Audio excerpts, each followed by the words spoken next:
Welcome to How to Become a Production SQL Database Administrator. My name is Raphael. In this video now, we're going to create a virtual machine and install Windows Server 2012 operating system, just like we did for the domain controller. But this time I'm actually going to create what I call virtual hard drives. And then in the next couple of videos, I'm going to install the actual SQL Server 2012 and configure the SQL 2012 using the multiple drives that we just created, and then the service accounts that I've created in the Windows domain, and then we're finally going to join it. So I'll go through these next series of videos step by step. So right now I'm just going to create a virtual machine and install Windows operating system and do some configurations with it. So if you open your VM workstation, you'll notice a couple of things here already that I've already got the domain controller here. If I click on it, there's the domain controller. And I've already created, for testing purposes, 2 instances of VMs, the SQL Server 1. And as you can see, it's already got SQL Server installed. And then I've also created another VM, and I've also installed SQL Server there. I mean, this is obviously a little ahead of what I need to do, but that's fine. So in this demonstration, I'm going to be creating a virtual machine from scratch again.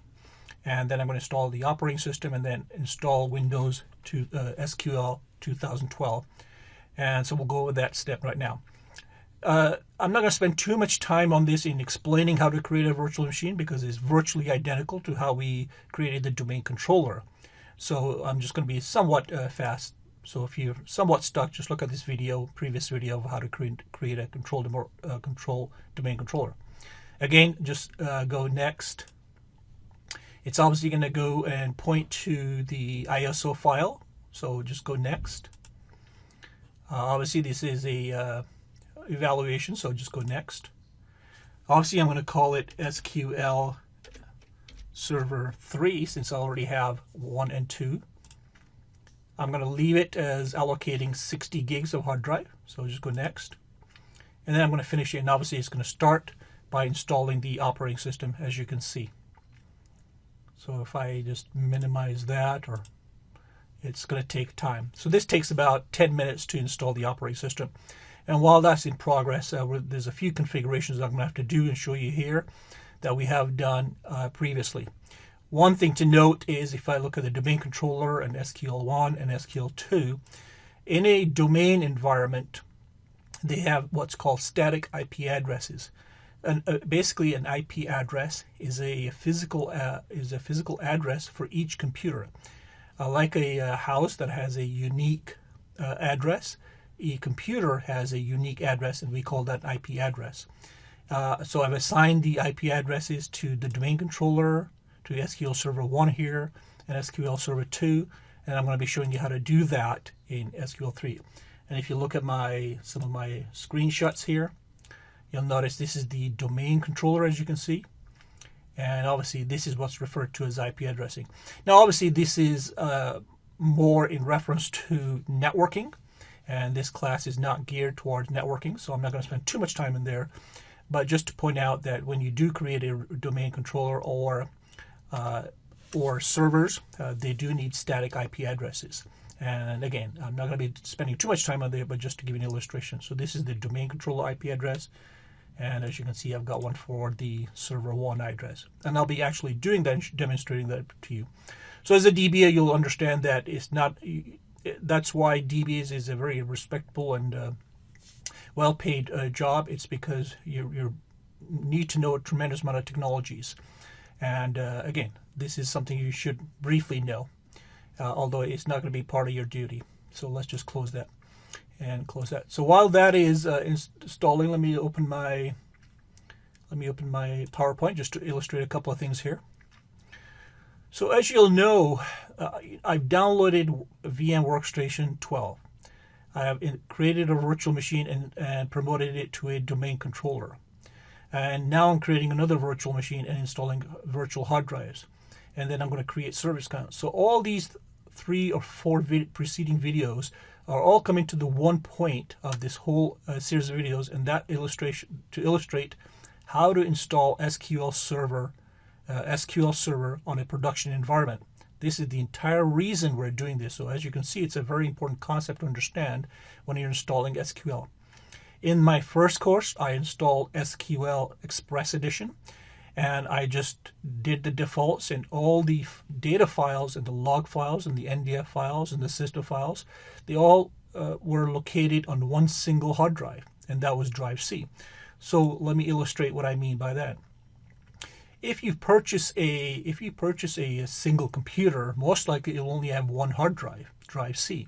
So if you were to install Windows Express or Windows even a standard edition server, by default all the files that are related to SQL will install in drive C. But in a production environment, that's not how you install it. In a production environment, most likely you will not have one computer, but most likely you'll buy a server that has dedicated multiple hard drives.